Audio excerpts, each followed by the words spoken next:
Bismillahirrahmanirrahim. Assalamualaikum warahmatullahi wabarakatuh. Alhamdulillahi rabbil alamin. Wabihi nasta'inu ala umuri dunya waddin. Wassalatu wassalamu ala ashrafil anbiya'i wal mursalin. Nabina Muhammadin wa ala alihi wa ashabihi wa man tabi'ahum bi ihsanin ila yaumiddin.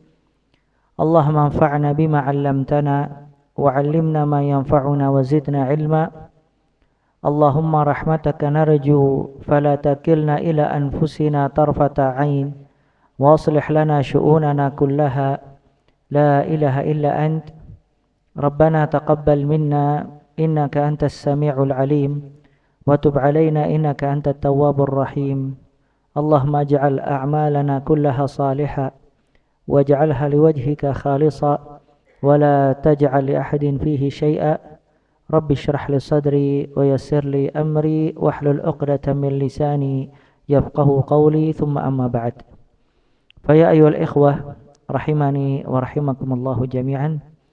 Kita lanjutkan kajian dan ta'lim kita, masih membahas ringkasan fikih ibadah yang kita ringkas dan dibagikan kepada ikhwah. Masih pembahasan kita seputar tahara dan arkanul Islam, rukun-rukun Islam. Naam. Bismillahirrahmanirrahim. Ringkasan fikih ibadah bab toharoh dan air. Nabi SAW bersabda, Islam dibangun di atas 5 perkara. Persaksian la ilaha illallah, tiada Tuhan yang berhak disembah melainkan Allah, dan Muhammad merupakan utusan Allah. Mendirikan sholat, menunaikan zakat, haji ke rumah Allah Ka'bah, puasa di bulan Ramadan. Hadis riwayat Bukhari dan Muslim. Naam. Para ulama memulai kitab fikih biasanya dengan bab taharah. Karena bab taharah syarat sah diterimanya sholat. Dan syarat didahulukan sebelum ibadah. Karena ibadah salat tanpa tahara atau yang lainnya yang berkaitan dengan tahara itu tidak sah.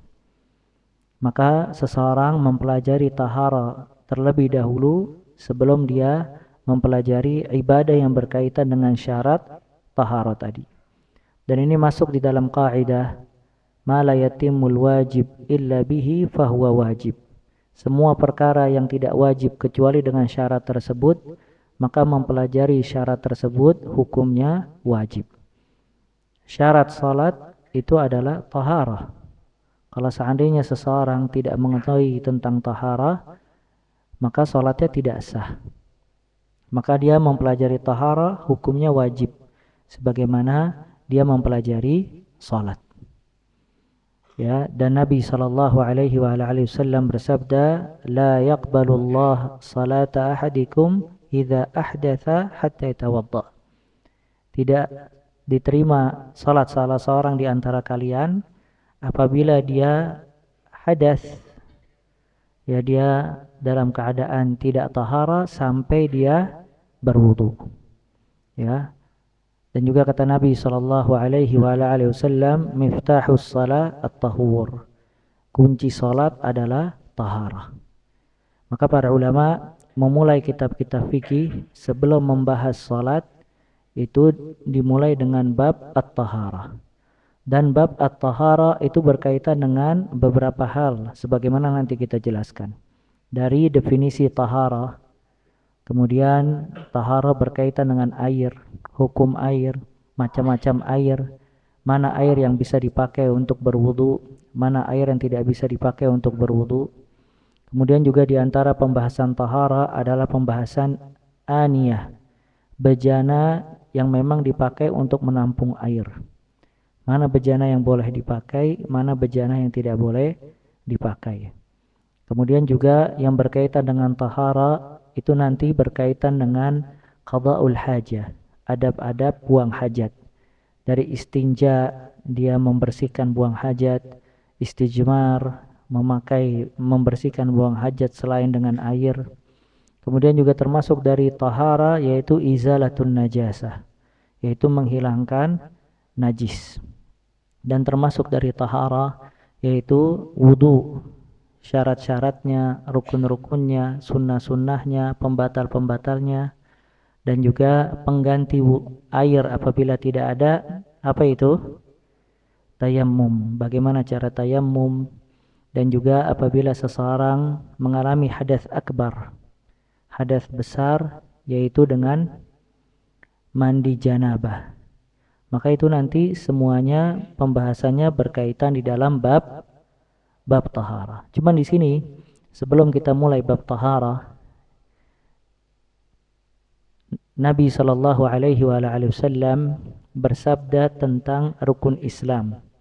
Kata beliau alaihi salatu wassalam, bunyal Islam ala khams.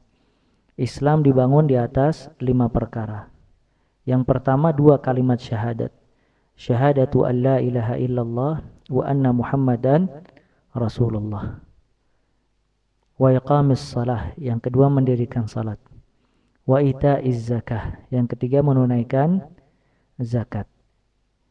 Wa shaumi Ramadan, puasa di bulan Ramadan, dan yang terakhir hajjul bait liman istata'a ilaihi sabila. Haji ke rumah Allah bagi yang mampu untuk menuju ke sana. Dan hadis ini diriwayatkan dari sahabat Ibnu Umar radhiyallahu taala an, muttafaqun alaih, diriwayatkan oleh Imam Bukhari dan juga Imam Muslim.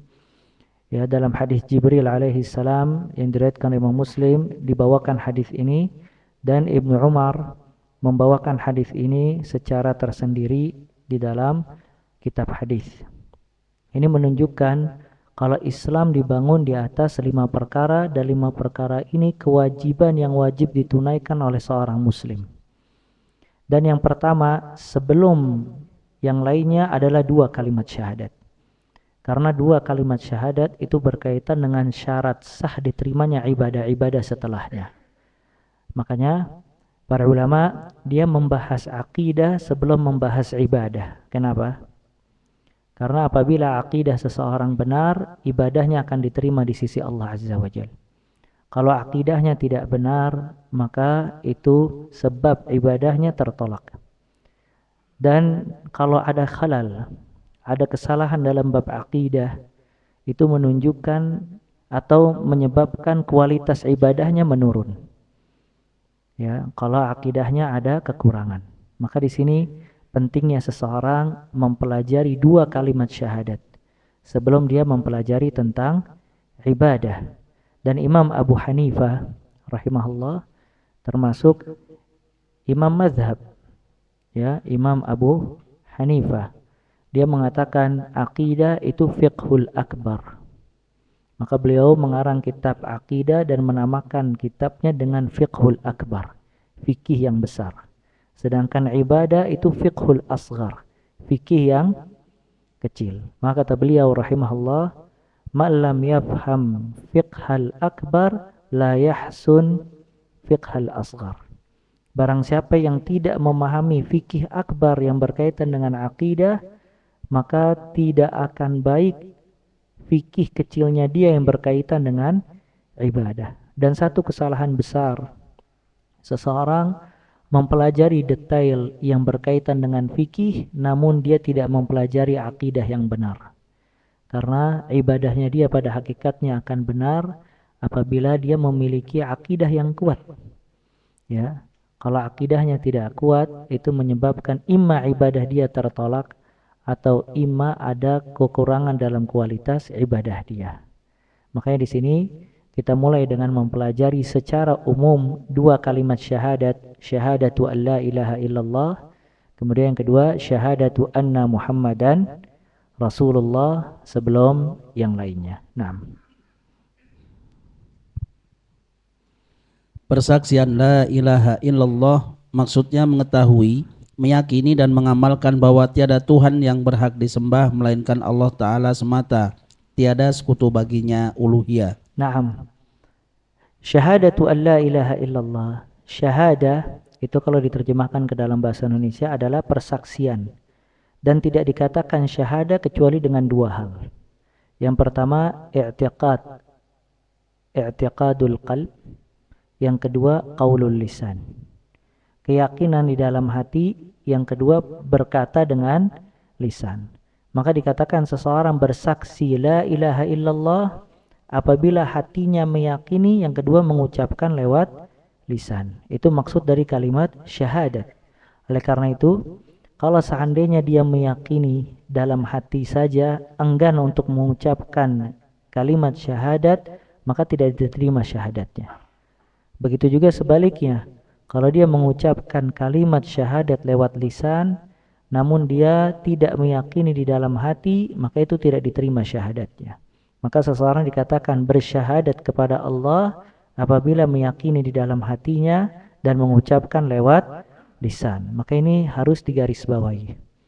Paman Nabi Abu Talib, dia meyakini di dalam hati kalau Muhammad sallallahu alaihi wasallam adalah seorang rasul, dan meyakini bahwasanya tiada Tuhan yang berhak disembah melainkan Allah Azza wa Jalla. Kenapa kita tahu kalau Abu Talib mengakui hal tersebut? Karena disebutkan sebelum dia wafat dia mengucapkan syair yang maknanya sebagaimana disebutkan oleh Ibnu Katsir rahimahullah, yang maknanya aku mengetahui anna dina Muhammad khairal adyanil bariyah, agama Muhammad sallallahu alaihi wasallam adalah agama yang paling baik di atas muka bumi. Laulal khajal, kalau bukan karena malu, wa makhafa, dan rasa takut dari celaan manusia, la ra'aitani, niscaya engkau akan melihat aku memeluk agama kamu. Tapi dia enggan untuk mengucapkan kalimat tersebut. Hatinya meyakini apa tidak? Meyakini. Tapi kekurangan Abu Talib, dia tidak mengucapkan la ilaha illallah.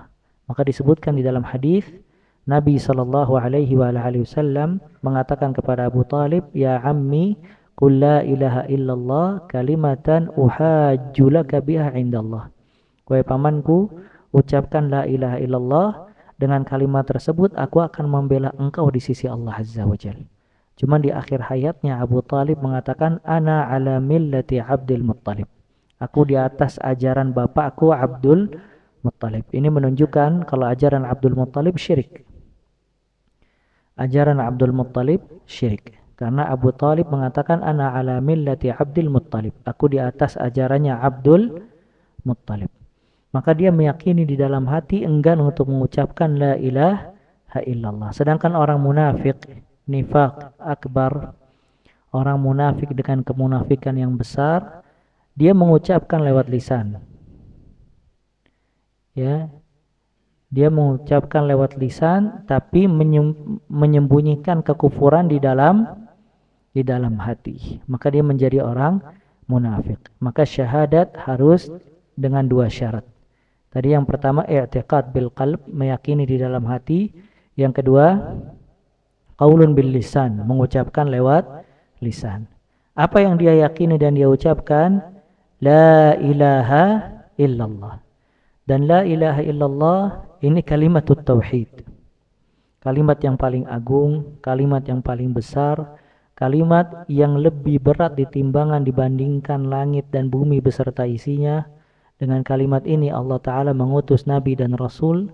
Dengan kalimat ini Allah menurunkan kitab-kitabnya. Dengan kalimat ini Allah Ta'ala akan memasukkan seorang hamba ke surga. Dengan kalimat ini akan selamat dari api neraka. Dan kalimat ini apabila diucapkan oleh seorang hamba di akhir hayat, itu tanda husnul khatimah. Kata Nabi SAW, man qala la ilaha illallah, man kana akhiru kalamihi la ilaha illallah dakhalal jannah. Barang siapa yang akhir ucapannya la ilaha illallah, dia akan masuk surga. Apa la ilaha illallah? Manusia berbeda-beda dalam mengartikan la ilaha illallah. Kalau antum lihat dulu terjemahan di TV, ya, kalau azan la ilaha illallah terjemahannya apa? Tiada Tuhan selain Allah. Menerjemahkan la ilaha illallah dengan tiada Tuhan selain Allah itu tidak sempurna. Bukan itu terjemahan yang benar. La ilaha illallah, terjemahan yang benar, la ma'buda bihaqqin illallah.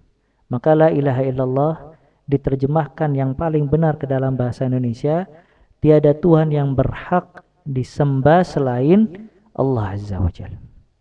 Maka ketika seseorang mengucapkan la ilaha illallah dan mengartikannya la ma'buda bihaqqin illallah, tiada Tuhan yang berhak disembah melainkan Allah, dia telah menggabungkan dua syarat. Syarat yang pertama an-nafyu, peniadaan. La ilaha, la ilaha, tiada Tuhan. Maksudnya semua Tuhan yang disembah batil. Dia meniadakan semua Tuhan. Ada orang nyembah kuburan, batil. Ada orang nyembah pohon, batil. Ada orang nyembah batu, batil. Ada orang nyembah matahari, batil. Maka ini an-nafyu. Dan yang kedua isbat, dia menetapkan hanya ada satu Tuhan, illallah. Ya, maka dia menafikan semua Tuhan dan dia hanya menetapkan satu Tuhan, yaitu Allah Azza wa Jalla. Nah, ini maksud dari kalimat la ilaha illallah. Dan ya ikhwah, semua orang yang mengucapkan la ilaha illallah belum tentu dia masuk surga. Dan semua orang yang mengucapkan la ilaha illallah belum tentu la ilaha illallah bermanfaat untuk dirinya. Ya. Makanya kata Nabi SAW, as'adun nas bi syafaati man qala la ilaha illallah khalisan min qalbih. Manusia yang paling berbahagia dengan syafaatku nanti pada hari kiamat yang mengucapkan la ilaha illallah ikhlas dari hatinya. Makanya kata para ulama, la ilaha illallah dia memiliki syarat dan kita tidak akan membahas syaratnya pada kesempatan ini. Cuman kita sebutkan yang ada di dalam kitab ini. Antum lihat, maksudnya yang pertama mengetahui. Syahadat la ilaha illallah mengetahui. Mengetahui adalah berilmu. Artinya dia mempelajari tentang kalimat la ilaha illallah. Jadi dia berilmu akan kalimat la ilaha illallah. Sekarang kalau salah seorang di antara kita, dia mengucapkan la ilaha illallah. Terus antum tanya, coba antum jelaskan ke ana apa maksud la ilaha illallah. Kalau dia bisa menjelaskan la ilaha illallah, tandanya dia faham akan kalimat tersebut. Kalau dia tidak tahu, dia cuma tahu, ana cuma tahu la ilaha illallah karena orang semuanya mengucapkan la ilaha illallah. Tandanya dia dalam bab ini muqallid, dia hanya taklid. Maka kata Allah Azza wa Jal, fa'lam annahu la ilaha illallah. Pelajarilah bahwasannya dia Allah, tiada Tuhan yang berhak disembah melainkan Allah. Ayat ini dalam surat Muhammad kewajiban untuk mempelajari la ilaha illallah. Maka la ilaha illallah itu ada artinya, ada rukunnya, ada syarat-syaratnya, dan ada nawaqid, pembatal-pembatalnya. Maka ini harus dipelajari sama seorang muslim agar kalimat la ilaha illallah yang dia ucapkan bermanfaat. Itu yang pertama, berilmu. Yang kedua, meyakini. Artinya meyakini di dalam hati, i'tiqad akan kalimat la ilaha illallah. Dan yang ketiga mengamalkan. Dia mengamalkan dari kalimat la ilaha illallah, artinya dia benar-benar mentauhidkan Allah Azza wa Jalla. Maka ilmu, keyakinan dan mengamalkan itu salah satu yang berkaitan dengan kalimat la ilaha illallah. Tiada Tuhan berhak disembah melainkan Allah. La syarikalah, tiada sekutu baginya. Dan ini kalau dalam bab tauhid masuk di dalam tauhid uluhiyah. Naam. Hal tersebut mewajibkan seorang hamba untuk senantiasa ikhlas dalam beramal dan menjadikan semua bentuk ibadah, baik zahir maupun batin, hanya untuk Allah semata, serta tidak menyekutukannya dengan sesuatu apapun juga. Naam. Konsekuensi, artinya ketika seseorang mengucapkan la ilaha illallah, itu ada konsekuensinya. Apa konsekuensi ya ikhwah? Konsekuensi dalam bahasa Arab itu muqtada. Maksudnya buah dan kewajiban dari setelah mengucapkan la ilaha illallah. Nah, maka konsekuensinya kewajiban dan bukti ucapan dia la ilaha illallah itu mewajibkan ikhlas. Mewajibkan apa? Ikhlas. Ikhlas ifradullahi bitta'ah, yaitu mengesahkan Allah di dalam ketaatan. Artinya Ketika dia mengucapkan la ilaha illallah, dia jadikan semua peribadatan ikhlas murni hanya untuk Allah Azza wa Jalla. Ya. Semuanya murni hanya untuk Allah Subhanahu wa taala. Tidak tercampur riya, tidak tercampur syirik sama sekali. Baik syirik besar maupun syirik kecil. Makanya afdalul kalimah dan afdalul zikr. Ya, kata Nabi sallallahu alaihi wasallam, khairud du'a du'a yaumi Arafah. Wa khairu ma qultu ana wan nabiyyun la ilaha illallah wahdahu la syarikalah lahul mulku wa lahul hamdu wa huwa ala kulli syai'in qadir. Perkataan yang paling utama aku ucapkan dan semua para nabi, la ilaha illallah wahdahu la syarikalah. Tiada Tuhan yang berhak disembah melainkan Allah, Dia Maha Esa, tiada sekutu baginya. Maka ini pemurnian ikhlas ibadah hanya untuk Allah Azza wa Jalla.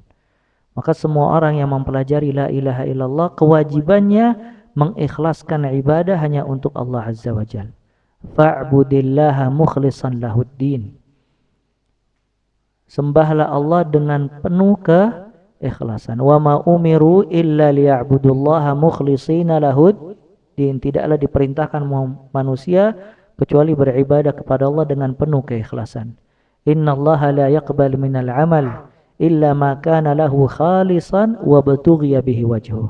Allah tidak akan menerima satu amal kecuali yang benar-benar ikhlas dan mengharapkan wajah Allah Azza wa Jalla dalam beramal dan menjadikan semua bentuk ibadah baik zahir maupun batin. Antum perhatikan di sini ya ikhwah. Ibadah dibagi menjadi dua. Ada ibadah zahir dan ada ibadah batin. Apa itu ikhwah?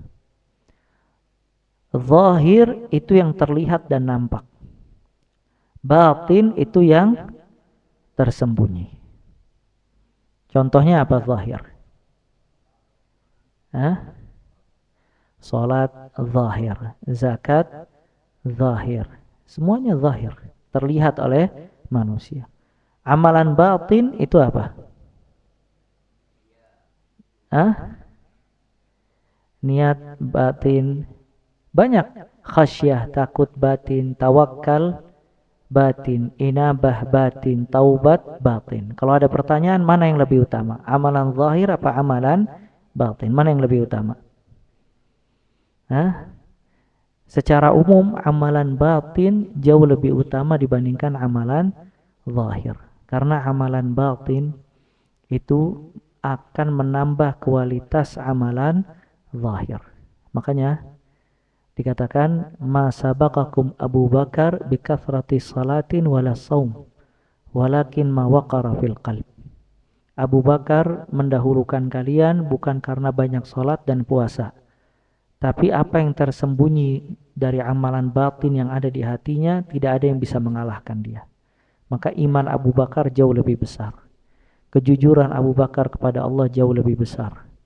Takut Abu Bakar kepada Allah jauh lebih besar. Tawakal dia kepada Allah jauh lebih besar. Ya, rasa harap dan cemas dia kepada Allah jauh lebih besar. Maka amalan batin itu tidak ada yang mengetahui kecuali siapa? Allah Azza wa Jalla. Makanya kalau seseorang memiliki amalan batin yang kuat dari qalbun salim, hati yang selamat, tawakal, ikhlas dan yang lainnya, itu biasanya dia lebih besar di sisi Allah Azza wa Jalla.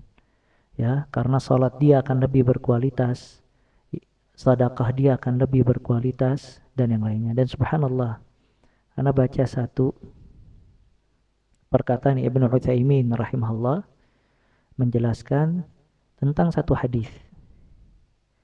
Bunyinya, tidaklah seorang muslim memberikan minum kepada saudaranya melainkan nanti di akhirat Allah akan memberikan dia minum di surga dari Rahiqul Makhtum.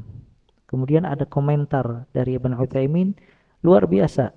Ya, hal yang sepele tapi luput pada diri kita. Kata dia, kalau seandainya anak antum di rumah berkata kepada antum, "Bah, ambilin minum." Kemudian antum ambilkan dia minum dan kasih minum dengan niat mengamalkan hadis itu. maka nanti kelak di akhirat Allah akan memberikan engkau minum dari surganya. Lihat subhanallah, seseorang semuanya beli galon di rumah buat keluarganya. Beli air, dia kasih air keluarganya. Dia beli galon yang banyak, dispenser yang lainnya. Tapi siapa di antara dia yang ketika memberikan air dia niatkan untuk memberikan minum untuk Allah buat keluarganya? Maka lihat, amalan batin itu bisa menjadikan seorang hamba mendapatkan pahala yang besar dari perkara yang kecil. Makanya ada pepatah kata para ulama, ibadatu ahlil ghafla adat, wa adatu ahlil yaqdati ibadat. Ibadahnya orang yang lalai jadi biasa aja, jadi kebiasaan semata. Tapi kebiasaannya orang yang saleh itu bisa jadi ibadah. Ya, siapa di antara kita ketika dia mandi, dia niatkan agar semangat di dalam menjalankan salat. Siapa di antara dia ketika olahraga, dia niatkan untuk sehat agar dia bisa taqarrub kepada Allah Azza wa Jalla dengan kesehatan badannya. Siapa di antara kita yang ketika keluar rumah, dia niatkan mengamalkan firman Allah Azza wa Jalla, fa idza qudiyatis shalah fantashiru fil ardh. Apabila selesai menunaikan salat, maka bertebarlah kalian di atas muka bumi. Maka sini pentingnya seseorang menjaga amalan batin, ikhlas buat Allah Azza wa Jalla. Ya, ini menunjukkan kalau ikhlas dia memiliki peran yang penting di dalam kehidupan. Seseorang di jalan melihat duri. Siapa di antara dia yang mengambil duri tersebut mengamalkan hadis Nabi sallallahu alaihi wasallam, imatatul adha 'anit tariq, menghilangkan gangguan di jalan. Dan Nabi sallallahu alaihi wasallam melihat seorang di surga bolak-balik. Dia di surga tapi bolak-balik. Kata Nabi sallallahu alaihi wasallam, kenapa orang tersebut? Maka dikatakan kepada Nabi sallallahu alaihi wasallam, orang tersebut masuk surga hanya karena menghilangkan gangguan di jalannya kaum muslimin. Maka ini pentingnya seseorang mempelajari amalul qalb, amalan hati dan amalan batin. Maka kata para ulama, ada dua orang sholat di shaf yang sama, dengan jumlah rakaat yang sama, dengan bacaan yang sama, dengan imam yang sama, rukuknya sama, sujudnya sama, tapi yang satu mendapatkan pahala sebesar gunung dan yang lainnya mendapatkan pahala sekecil biji. Padahal semuanya sama. Yang membedakan apa? Apa yang tersembunyi di dalam hati. Yang satu ketika takbir sebelum sholat, dia ingat firman Allah, wa aqimus shalah, dirikanlah salat. Sebelum sholat dia mengingat hadis Nabi SAW, sallu kama ra'aitumuni usalli. Ketika takbiratul ihram dia membesarkan Allah Azza wa Jal, dia mengangkat tangannya sebagaimana Nabi SAW mengangkat tangannya. Ketika dia ruku, dia mengamalkan hadis Nabi SAW tentang ruku. Dan dia mengucapkan subhanallah, subhana rabbiyal azim. Maha suci Allah yang maha agung. Dan subhanallah, ruku tidak boleh kecuali hanya kepada Allah. Maka dia ruku, dia agungkan Rabbnya Azza wa Jalla. Dia sujud, dia meletakkan wajahnya yang paling dia jaga ke tanah yang biasa diinjak manusia dengan mengucapkan subhana rabbiyal a'la. Maha suci Allah, Rabbku yang maha tinggi. Maka dia sujud dengan merasakan ketinggian dan kebesaran Allah Azza wa Jalla. Maka orang ini subhanallah ketika sholat setiap gerakannya membesarkan Allah Subhanahu wa ta'ala. Maka dia assalamualaikum warahmatullah, assalamualaikum warahmatullah, dia dikasih oleh Allah pahala yang sangat besar dari salatnya. Sedangkan yang di sampingnya subhanallah nasallallahu alafiyah, dia salat mikirin nasi goreng, mie goreng, kunci motor yang ketinggalan, mikirin oh ini dia habis ini anak pengen ini, mikirin pekerjaannya, mikirin ininya. Maka lihat, yang membedakan mereka apa? Amalan batin, ya. Maka kita di sini subhanallah pentingnya mempelajari akidah, karena orang memiliki keyakinan dan amalan batin, ibadahnya akan berkualitas di sisi Allah Azza wa Jalla. Perkara ini merupakan inti agama dan ajaran seluruh para nabi dan rasul beserta para pengikutnya. Allah Subhanahu wa taala berfirman, Dan tidaklah kami utus sebelum engkau dari Rasul, melainkan kami wahyukan kepadanya, sesungguhnya tiada Tuhan yang berhak disembah melainkan aku, maka sembahlah aku. Surat Al-Anbiya ayat 25. Persaksian bahwa Muhammad adalah utusan Allah maksudnya, seorang hamba meyakini bahwa Allah mengutusnya kepada semua makhluk dari kalangan jin dan manusia sebagai pemberi kabar gembira dan peringatan, menyuruh mereka kepada tauhid dan mentaati Allah Ta'ala, mempercayai kabar darinya dan menjauhkan semua larangannya. Tidak ada kebahagiaan dan kebaikan di dunia dan di akhirat melainkan dengan beriman kepada Rasul tersebut dan mentaatinya. Wajib mendahulukan kecintaan kepadanya dari diri sendiri, anak dan seluruh manusia. Nah, antum perhatikan yang pertama, yang kedua itu syahadat anna Muhammadan Rasulullah. Kalau tadi syahadat alla ilaha illallah mewajibkan apa? Konsekuensinya apa? Ikhlas. Syahadat la ilaha illallah itu konsekuensinya ikhlas. Sedangkan syahadat anna Muhammadar Rasulullah, persaksian bahwasanya Muhammad adalah utusan Allah, yang pertama mewajibkan ittiba', yaitu mengikuti petunjuk beliau.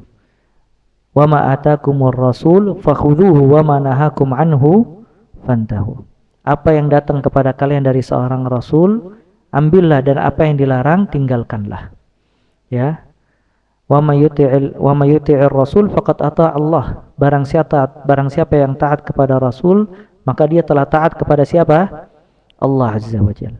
Maka syahadat kepada Nabi sallallahu alaihi wasallam mengharuskan ittiba', mengikuti petunjuk Nabi Muhammad sallallahu alaihi wasallam. Di sini hikmah kenapa dua kalimat syahadat dijadikan satu rukun. Ya, jadi bukan syahadat kepada Allah rukun pertama, syahadat kepada Nabi sallallahu alaihi wasallam rukun kedua. Tapi rukun pertama apa? Syahadat alla ilaha illallah dan syahadat anna Muhammadan Rasulullah. Lalu rukun kedua dalam Islam apa? Apa ya ikhwah? Rukun kedua iqamus shalah, mendirikan salat. Kata para ulama, karena dua rukun ini syarat sah diterima ibadah. Syahadat alla ilaha illallah, persaksian la ilaha illallah mewajibkan apa? Ikhlas. Syahadat anna Muhammadar Rasulullah mewajibkan apa? Ittiba'. Maka ketika seseorang menggabungkan dua kalimat syahadat, kewajibannya yang pertama ikhlas, yang kedua ittiba'. Maka dua ini syarat. Baru datang salat, mendirikan salat. Salat sah dengan ikhlas dan ittiba'. Sebelum salat wudu sah dengan apa? Ikhlas dan ittiba'. Datang rukun ketiga zakat sah dengan apa? Ikhlas dan ittiba'. Puasa sah dengan ikhlas dan ittiba' dan seterusnya. Maka dua syahadat ini syarat sah diterimanya amal ibadah. Dan kata para ulama, seseorang kalau ingin tahu ibadah dia berkualitas atau tidak, dilihat dari dua ini, ikhlas dan ittiba'. Semakin dia ikhlas dan ittiba', maka semakin besar ganjaran dari ibadahnya. Semakin kurang nilai ikhlas dan ittiba', maka semakin berkurang ganjaran dari ibadahnya. Makanya ya ikhwah, subhanallah, ibadah ini bukan kuantitas, tapi ibadah ini apa? Kualitas. Lihat sabda Nabi sallallahu alaihi wasallam, ahabbul a'mal ilallah adwamuhu wa inqal. Amalan yang paling dicintai oleh Allah yang sifatnya apa? Continue walaupun sedikit. Ya. Karena amalun Nabi sallallahu alaihi wasallam istimrar. Kata Aisyah radhiyallahu taala anha, amalan Nabi sallallahu alaihi wasallam adalah terus-menerus, tidak terputus. Makanya seseorang beramal sedikit terus-menerus dicintai oleh Allah Azza wa Jalla. Nah, bagaimana amalan yang sedikit ini bisa besar? Hanya dengan dua. Yang pertama apa tadi? Ikhlas. Dan yang kedua, ittiba'. Maka kalau dia ikhlas dan ittiba', semua ibadah yang dia lakukan akan berkualitas. Semakin kurang dua ini, maka akan semakin kurang kualitasnya. Maka itu maksud dari firman Allah Azza wa Jal, alladzi khalaqal mauta wal hayata liyabluwakum ayyukum ahsanu amala. Dia Allah yang menciptakan kematian dan kehidupan untuk menguji kalian siapa di antara kalian apa? Ahsan amala. Aktsar apa ahsan? Ahsan. Bukan aktsar. Allah tidak mengatakan aktsar amala, yang paling banyak amalnya, tapi ahsanu amala. Siapa yang paling terbaik amalannya? Maka amalan terbaik kata Fudail akhlasuhu wa aswabuh. Amalan baik yang paling ikhlas dan paling ittiba. Oleh karena itu seseorang jauhi semua macam bentuk syirik, riya, sum'ah, dan juga jangan dia jadikan ibadahnya ada kepentingan-kepentingan duniawiyah sama sekali. Karena subhanallah, yang tidak ada kepentingan aja sulit, apalagi kalau dia campurkan dengan kepentingan. Orang puasa niat buat Allah sama sehat, atau diet biasanya. Nah dietnya ini muskilah, maksudnya dietnya ini jadi masalah karena ada kepentingan selain Allah Azza wa Jalla. Dia sholat tahajud ingin sholat dan sehat, kesehatan. Nah dia menginginkan kesehatan, muskilah, masalah. Maka dia harus memurnikan ibadah hanya untuk siapa? Allah Azza wa Jalla. Bisa dipahami ya? Nah ini poinnya. Kemudian di antara hak Nabi SAW juga yang disebutkan di sini, yaitu mencintainya. Seseorang harus mencintai Nabi Muhammad SAW melebihi semuanya. Kata Nabi SAW, la yu'minu ahadukum hatta akuna ahabba ilaihi min waladihi wa walidihi wan nasi ajma'in. Tidak beriman salah seorang di antara kalian sampai menjadikan aku yang paling dia cintai dari anaknya, orang tuanya, dan seluruh manusia. Maka Nabi SAW harus dicintai melebihi seluruh manusia. Dan mencintai Nabi SAW bukti dari mencintai Allah Azza wa Jal. Kata Allah Azza wa Jal, Qul in kuntum tuhibbunallah fattabi'uni yuhibbukumullah wa yaghfir lakum dhunubakum. Katakanlah apabila kalian semuanya mencintai Allah, fattabi'uni, maka ittiba'lah kepada aku. Maka ittiba' kepada Nabi SAW itu bukti cinta kepada Allah Azza wa Jal. Nah, Allah Subhanahu wa taala memperkuatnya dengan mukjizat yang menunjukkan akan kerasulannya, memberikan kepadanya ilmu yang sempurna, akhlak yang luhur, agama yang mencakup petunjuk, rahmat, kebenaran dan kemaslahatan dunia serta akhirat. Nama ini juga menunjukkan mukjizat Nabi SAW. Ya, pertama dikasih ilmu yang sempurna, karena agama ini sempurna. Al-yauma akmaltu lakum dinakum, dan syariat Nabi SAW merupakan syariat yang paling sempurna dibandingkan syariat-syariat sebelumnya. Ya. Kemudian juga ilmu yang sempurna. Nabi SAW diberikan oleh Allah ilmu. Huwallazi arsala rasulahu bil huda wa dinil haq. Dia Allah yang mengutus nabinya dengan huda, ilmu yang bermanfaat, wa dinul haq, agama yang hak, amalan saleh. Akhlak yang luhur. Wa innaka la'ala khuluqin azim. Sesungguhnya engkau wahai Muhammad berada di atas akhlak yang mulia. Agama yang mencakup petunjuk, rahmat, kebenaran, kemaslahatan dunia serta akhirat. Kata Allah Azza wa Jalla, wa ma arsalnaka illa rahmatan lil alamin. Tidak kami utus engkau wahai Muhammad kecuali rahmat untuk segenap alam semesta. Maka Nabi SAW Nabiyur Rahmah, Nabi yang penuh rahmat dan kasih sayang. Semua ajaran yang diajarkan oleh Nabi isinya rahmat. Rahmat, kasih sayang kepada sesama manusia, kasih sayang orang tua kepada anak, kasih sayang kepada fuqara dan masakin, kasih sayang kepada orang-orang lemah dan seterusnya. Dan semua syariat Nabi SAW ada maslahat, baik maslahat dunia ataupun maslahat akhirat. Mukjizat yang terbesar adalah Al-Quran yang terdapat di dalamnya kabar-kabar yang benar, perintah dan larangan. Dan mukjizat terbesar Nabi SAW apa ya ikhwah? Al-Quran. Al-Quran itu mukjizat terbesar yang Allah berikan kepada Nabi Muhammad sallallahu alaihi wasallam. kitabun anzalnahu ilaika mubarakun, kitab yang kami turunkan kepada engkau wahai Muhammad penuh dengan keberkahan. Qul huwa lil ladzina amanu hudan wa shifa, katakanlah wahai Muhammad, dia buat orang-orang yang beriman petunjuk dan syifa, kesembuhan. Kesembuhan penyakit-penyakit hati dan kesembuhan penyakit-penyakit jasad.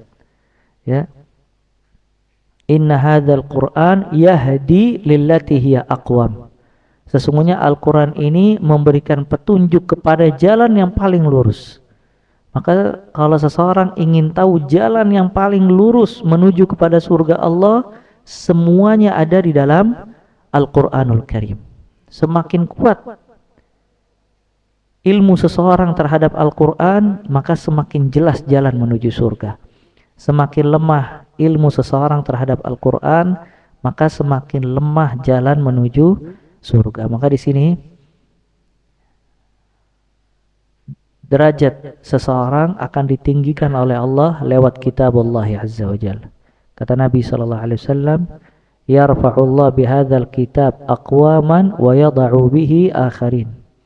Allah mengangkat sebagian kaum dengan kitabnya dan Allah merendahkan sebagian kaum dengan kitabnya. Maka di sini pentingnya seseorang harus mempelajari kitab Allah Azza wa Jal dan mengambil manfaat dari kitab Allah. Dia pelajari ahkamnya, dia percayai kisah-kisahnya dan habar-habarnya, dan dia mengamalkan apa yang ada di dalam kitab Allah Azza wa Jal, dan dia membaca Al-Quran siang dan malam, dan dia jadikan Al-Quran sebagaimana doa Nabi SAW, Allahumma ja'alil Qur'ana rabi'a qalbi wa nura sadri wa jala'a huzni wa zahaba hammi wa ghammi. Ya Allah, jadikanlah Al-Quran rabi'a qalbi, penenang hatiku, wa nura sadri, cahaya jiwaku, wa zahaba hammi wa ghammi, dan penghilang dukaku dan kesedihanku. Ya makanya nasallallahu al-afiyah ya ikhwah, orang yang paling rugi dari umat Nabi SAW, yang paling jauh dari kitabullah Azza wa Jalla. Dia paling rugi. Dia dikasih oleh Allah sebaik-baik Nabi, dia tidak mengikuti petunjuknya. Dia dikasih sama Allah sebaik-baik kitab, dia tidak membaca dan mengambil petunjuknya. Ya makanya dia rugi. Kenapa? Dia jauh dari Al-Quranul Karim. Dan orang yang paling berbahagia, Sa'id, dia yang paling dekat dengan Al-Quranul Karim. Dan juga dia yang paling kuat mengikuti sunnah Nabi Muhammad sallallahu alaihi wa alihi wasallam. Nah, kita cukupkan sampai di sini ya ikhwah. Ya, subhanallah, anak kira satu pertemuan selesai nih kita. Ya, insyaallah pekan depan kita bahas taharah dan macam-macam air. Ini di risalah ini hanya taharah. Nanti ana susun lagi tentang air, kalau air dan bejana, dan fikih seputar air dan bejana beserta dalil-dalilnya. Subhanakallah bihamdik, asyhadu an la ilaha illa anta astaghfiruka wa atubu ilaik. Kita azan terlebih dahulu, kemudian kalau ada pertanyaan tafadhal. Wassallallahu alaihi wa baraka ala abdika rasulika Muhammad wa akhiru da'wana anil hamdulillahi rabbil alamin. Nah, ikhwah, ada pertanyaan sebelum ditutup? Tafadhal kalau ada yang ingin ditanyakan. Ya, fadhal, Pak Turid. Waalaikumsalam warahmatullahi wabarakatuh.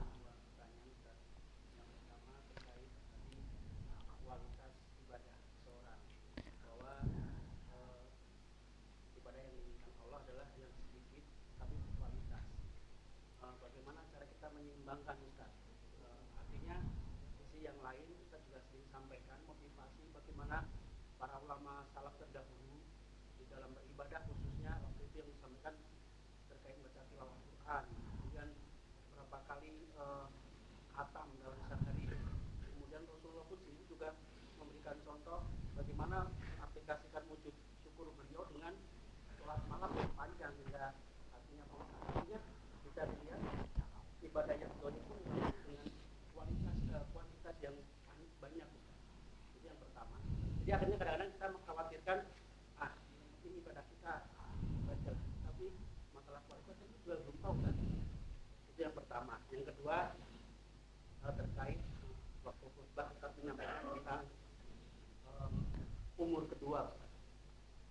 sampaikan salah satu hadisnya mau dibersihkan, yaitu satu, kita akan mulai mempersiapkan untuk umur yang kedua, yaitu membuat sumur bor misalkan, itu kan kemudian membangun masjid, mengamalkan ilmu. Dan yang menjadi pertanyaan bagaimana keinginan kita juga.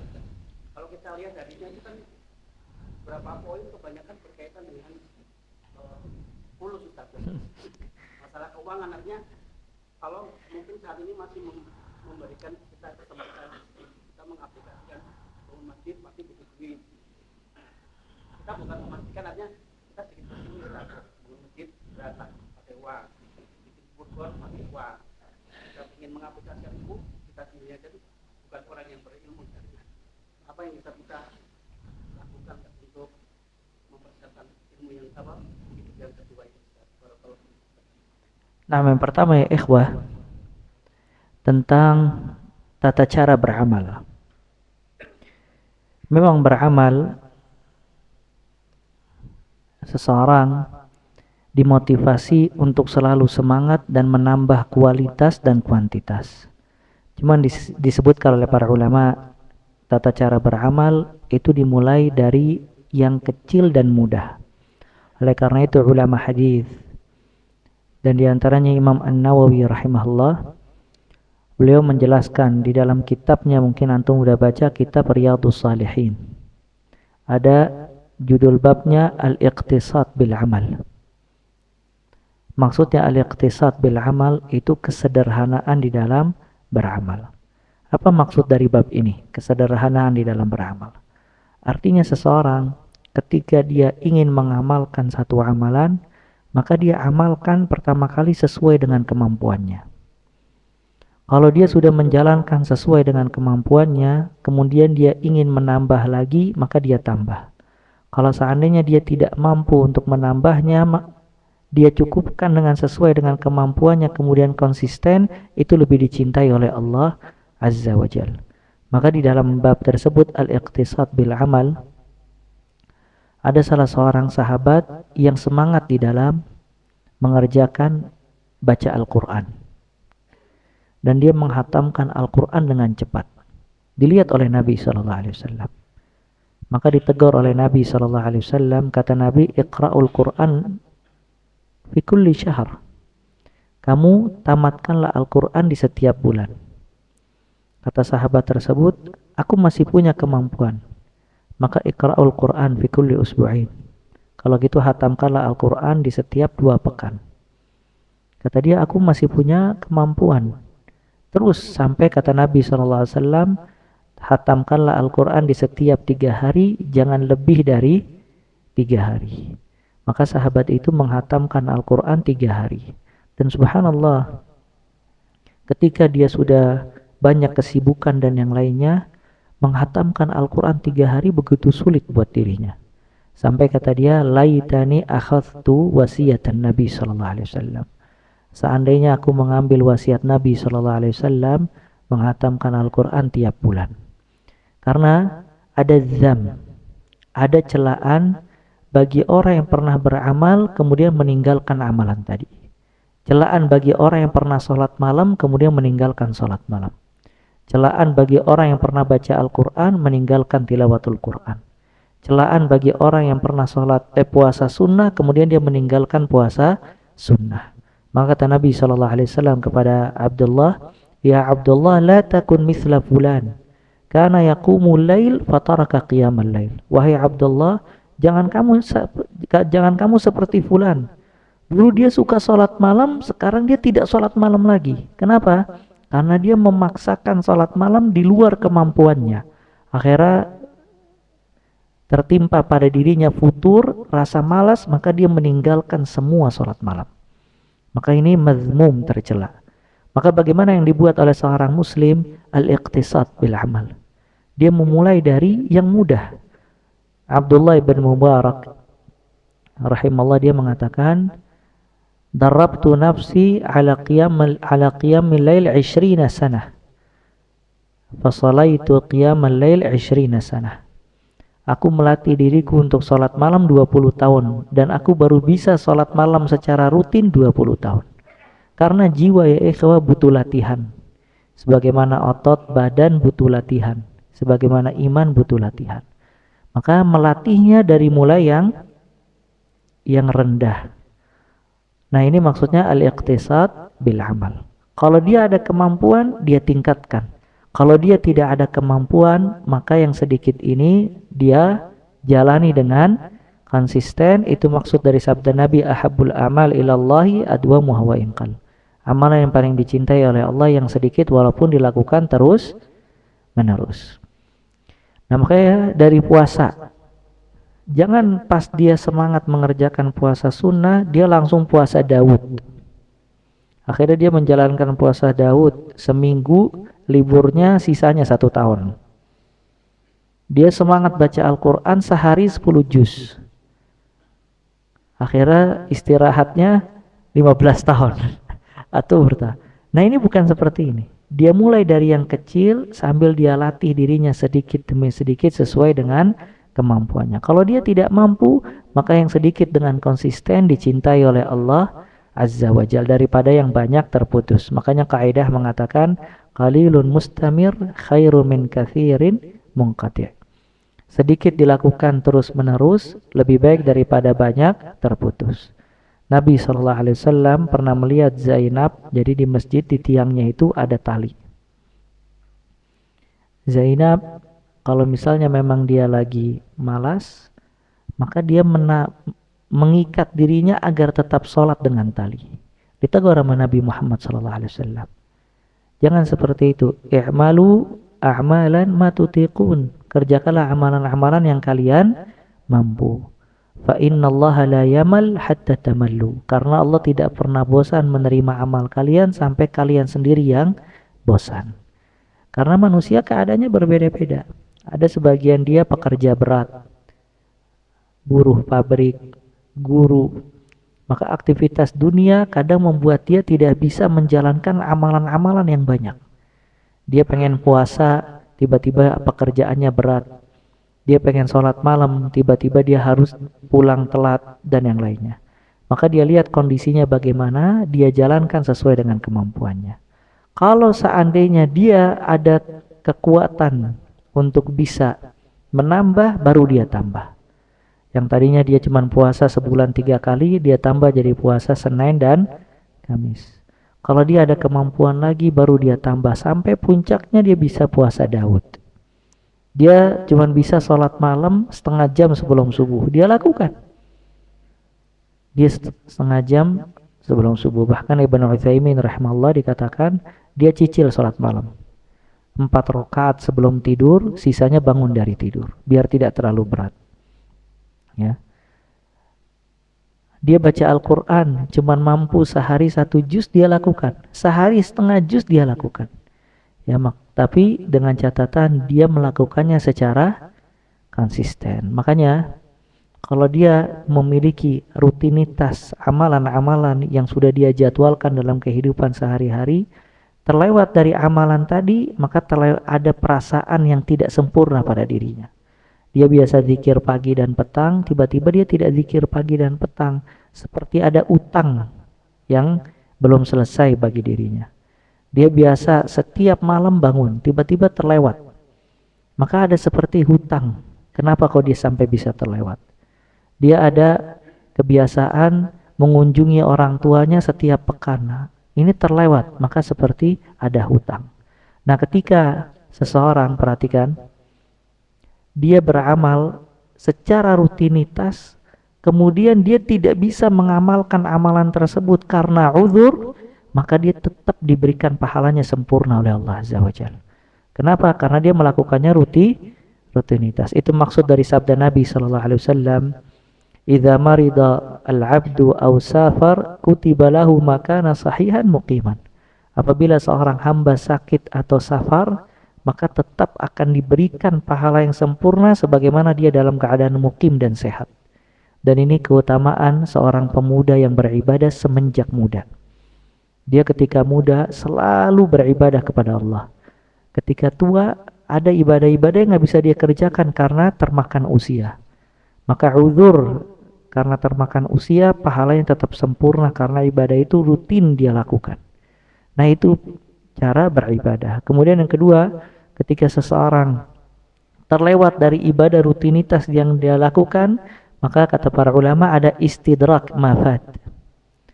Dia berusaha untuk menambal dari kebaikan yang luput pada dirinya. Misalnya anggap dia luput baca Al-Quran, maka dia tambal, dia baca Al-Quran yang kurang, dia tambah lagi jumlahnya. Karena yang kemarin itu diganti dan ditambah. Maka dikatakan Ibnu Umar radhiyallahu taala anhuma, apabila ketinggalan takbiratul ihram di dalam salat berjamaah, dia menghidupkan semua malamnya dari setelah Isya sampai subuh untuk menyempurnakan ketinggalan dia ketika takbiratul ihram. Dikatakan Umar bin Khattab radhiyallahu taala ketika dia terlalaikan dari salat karena kudanya atau kebunnya lupa, maka dia sedekahkan dan dia wakafkan kebun dan kudanya. Maka itu keadaan kaum salaf. Dia berusaha istidrak, menyempurnakan apa yang luput dari kebaikan. Maka kita banyak kelalaian luar biasa. Nah, makanya amalan bukan sekali dikerjakan kemudian ditinggalkan. Ini mazmum. Amalan yang diinginkan oleh Allah terus menerus walaupun sedikit. Maka ini iqtisad. Maka yang kita baca ya ikhwah, dari kebiasaan salaf, mereka baca Al-Quran setiap sepekan, mereka sholat sekian rakaat, mereka sholat malam dan yang lainnya, itu dia lakukan sepanjang hayatnya. Dan itu keutamaan kaum salaf. Maka dikatakan Nabi Muhammad SAW sholat malam. Ketika itu yang ikut dengan sholat malam Nabi SAW, ana lupa, kalau enggak Ibnu Abbas, Hudzaifah. Nabi sholat malam. Dan Nabi SAW terkenal baca Al-Qur'annya murattala, tartil, pelan-pelan. Ya, seayat-seayat, setiap ayat rahmat minta rahmat, setiap ayat azab berlindung dari azab, setiap melewati ayat surga minta surga, setiap melewati ayat neraka maka berlindung dari api neraka. Jadi surat yang panjang akan jauh lebih panjang ketika dibaca oleh Nabi SAW. Maka satu sahabat sholat malam dengan Nabi SAW. Nabi baca Al-Baqarah. Kata dia, la'alla yarka fil akhir. Semoga Nabi ruku di akhir surat. Disambung sama Nabi An-Nisa. Kata dia, la'alla yarka. Semoga Nabi ruku setelah Nisa. Disambung Al-Imran dengan bacaan tartil dalam satu rakaat. Sampai kata sahabat itu, hatiku udah gak kuat, hampir-hampir aku pengen batal ninggalin Nabi Muhammad SAW. Dan itu bukan dikerjakan sama Nabi sekali dua kali, Nabi mengerjakannya sepanjang hayat. Ya, maka itu menunjukkan keutamaan seseorang. Oleh karena itu ya ikhwah, orang yang paling terbaik, muwaffaq, orang yang dikasih oleh Allah taufik, cinta beribadah kepada Allah Azza wa Jalla. Ketika kita melihat ada orang berat di dalam ibadah, kemudian ada satu orang dikasih sama Allah kemudahan untuk ibadah. Mudah baca Al-Quran, mudah sholat malam, mudah puasa sunnah, mudah sedekah, mudah birrul walidain, senang datang ke masjid, gak pernah luput takbiratul ihram, setiap adzan dan qomat mengangkat kedua tangan berdoa, selalu terpaut hatinya kepada Allah Azza wa Jal. Ini alamatul khair, tanda kebaikan. Ya, tanda kebaikan dari Allah Azza wa Jal. Allah mudahkan dia beribadah kepada Allah Subhanahu wa taala. Dan apabila ada seorang hamba merasa sulit salat, sulit sedekah, sulit puasa, sulit baca Al-Quran, sulit mengerjakan kebaikan, ini tanda keburukan dari Allah Azza wa Jal. Allah tidak memberikan taufik kepada dirinya untuk bisa taqarrub kepada Allah Subhanahu wa ta'ala. Itu yang pertama. Kemudian yang kedua, tentang umur kedua. Memang ini penting ya ikhwah. Kata para ulama, manusia itu memiliki dua umur. Umur pertama adalah umur yang dia hidup, dan umur kedua adalah umur setelah dia wafat tapi amalannya masih hidup. Maka disebutkan dalam syair, zikrul fata umruhu thani wa hajatuhu maqatah wa fudulul aisi ashghalu. Orang mengingat kebaikan dirinya itu umur kedua dia. dan hajat dia pada hakikatnya hanya makanan pokok atau hal-hal yang pokok, dan kebanyakan kesibukan dunia itu tidak berarti. Maka manusia yang paling terbaik, manusia yang sudah wafat tapi amal ibadahnya tidak terputus. Itu yang paling terbaik. Antum lihat Nabi Muhammad SAW, kata Allah Azza wa Jalla, wa rafa'na laka dzikrak. Beliau sudah wafat alaihi salatu wassalam, jasadnya yang mulia tertimbun di dalam tanah di liang lahat, tapi nama beliau menjulang tinggi ke langit. Tidak disebut nama Allah Azza wa Jalla, melainkan akan digandengkan nama Nabi SAW setelahnya. Seseorang tidak masuk Islam kecuali mengakui akan adanya Tuhan Allah dan Muhammad sebagai utusan Allah. Bahkan tadi kita sebutkan syarat sah amal tidak menjadi sah kecuali ikhlas, hak Allah dan mutaba'ah hak Nabi SAW. Maka Nabi telah wafat, tapi semua kebaikan yang beliau ajarkan kepada umatnya tidak wafat. Dengan jasadnya beliau terus menambah pahalanya. Maka manusia ya ikhwah, kalau dia memikirkan akan kehidupan yang fana, usia dia yang pendek, dia harus punya motivasi. Apa yang bisa dia lakukan? Dia memiliki umur keduanya, agar ketika dia wafat tidak terputus kebaikan pada dirinya. Maka di sini disebutkan nama Nabi banyak amalan. Ya, di antaranya sabda Nabi SAW, sab'un yajri ujurahunna alaihi wa huwa mata fi qabri. Ada 7 hal yang akan terus mengalir pahala kepada dirinya walaupun dia telah wafat dan berada di kuburan. Dakwah, menyebarkan ilmu, membangun masjid, mengairkan sungai, mengebor sumur, membangunkan rumah anak yatim, ya, kemudian memiliki anak-anak yang selalu mendoakan dia dan seterusnya. Maka dia lihat mana kemampuan dirinya yang bisa dia lakukan agar dia memiliki umur kedua. Maka ini harus memiliki niat yang jujur karena Allah Azza wa Jalla. Anak kemarin ceritakan 2 orang, subhanallah, itu anak baca mendadak. Yang pertama Syekh Abdurrahman bin Humaid kalau nggak salah. Dia dokter bedah. Jadi dikatakan dia ahli bedah dari Kuwait. Dia tugas ke Afrika. Sambil dia dakwakan orang-orang Afrika, sambil dia mengobati. Subhanallah, masuk Islam orang-orang ini. Ketika masuk Islam nangis. Kata dia, kenapa kamu nangis? Kita nangis karena kamu. Apa salah saya? Kamu salah. Kenapa kamu datang sekarang sedangkan nenek moyang kita udah wafat di atas kekafiran? Akhirnya kalimat itu tersentuh pada dirinya. Subhanallah, dia pulang ke Kuwait, dia berikan semua hartanya kepada keluarganya, dia tinggalkan profesinya, dia wakafkan usianya di Afrika. Maka dia berdakwah di Afrika 27 tahun sampai dia dikasih penghargaan sama Raja Faisal. Sampai dikatakan dia membangun lebih dari 5.000 masjid. Terus mengebor lebih dari 850 sumur. Kemudian membangun lebih daripada 1.000 tempat anak yatim. Menyantuni lebih dari 150.000 anak yatim dan mengislamkan lebih dari 11 juta orang. Antum lihat subhanallah, kalau seandainya dia cuma praktek di rumah, berapa yang dia dapat? 1M, 2M, 3M. Tapi ketika dia wakafkan, Allah berikan yang jauh lebih berharga. Maka ini lihat motivasi terbesar ya buat seseorang bisa mengamalkan amalan tadi. Ya, kemudian Syekh Sa'id bin Ali bin Wahab Al-Qahtani, dia punya kitab, mungkin antum juga suka baca, Hisnul Muslim. Hisnul Muslim itu kitab zikir dan doa mungkin pertama kali yang kecil. Sudah diterjemahkan. Dan subhanallah, kitab itu diterjemahkan ke 44 bahasa.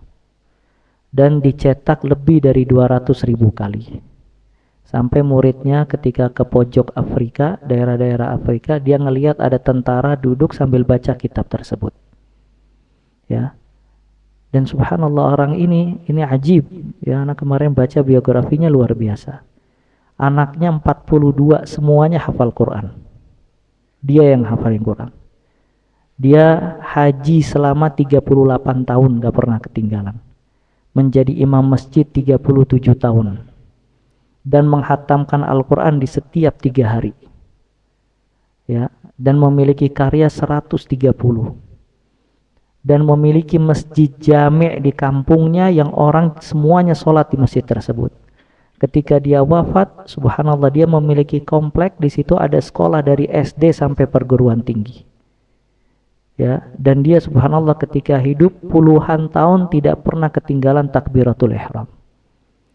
Makanya antum lihat, kalau kita hidup cuman buat main, tidur, hardolin ya, atau tamat tuh, tangi, mangan tuh antum nggak dapat apa-apa. Ya, sedangkan di luar sana subhanallah ada hamba-hamba Allah dijadikan oleh Allah luar biasa. Kenapa kita tidak tergerak hati kita ingin berbuat seperti mereka?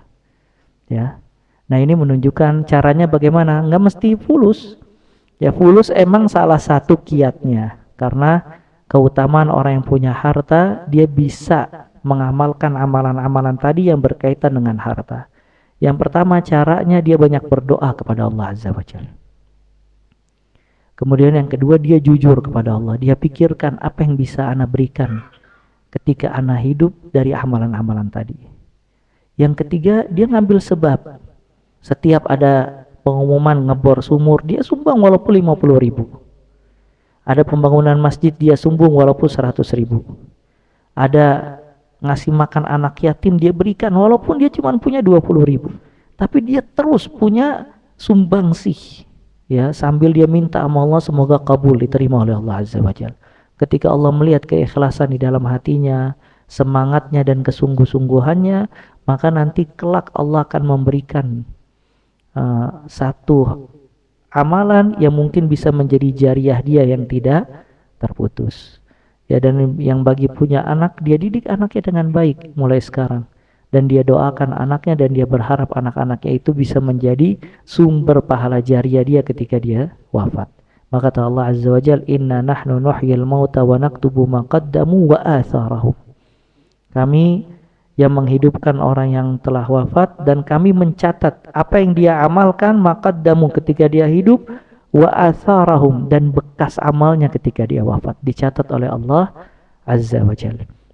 Maka kita memohon kepada Allah Azza wa Jalla hudatan muhtadin. Dan penutupnya subhanallah ya ikhwah, ada orang sudah wafat tapi dia masih hidup hingga sekarang.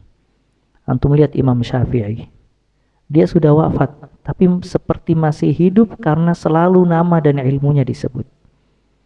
Antum lihat Syekh bin Baz, sudah wafat tapi ilmunya dan perkataannya tersebar. Antum lihat Imam Ahmad, sudah wafat tapi namanya terus disebut sama manusia. Tapi subhanallah, di sisi lain ada orang yang hidup seolah-olah sudah wafat karena tidak ada manfaat sama sekali. Dia hidup jasadnya tapi tidak memberikan manfaat sama sekali buat manusia. Ya, maka jadilah orang-orang nafa'an, yang dia bermanfaat dan penuh dengan keberkahan. Kita tutup dengan kafaratul majlis. Subhanakallah bihamdik, asyhadu an la ilaha illa anta astaghfiruka wa atubu ilaik. Wa sallallahu wasallam baraka ala abdika rasulika Muhammad wa akhiru da'wana alhamdulillahi rabbil alamin. Tsumma assalamu alaikum warahmatullahi wabarakatuh.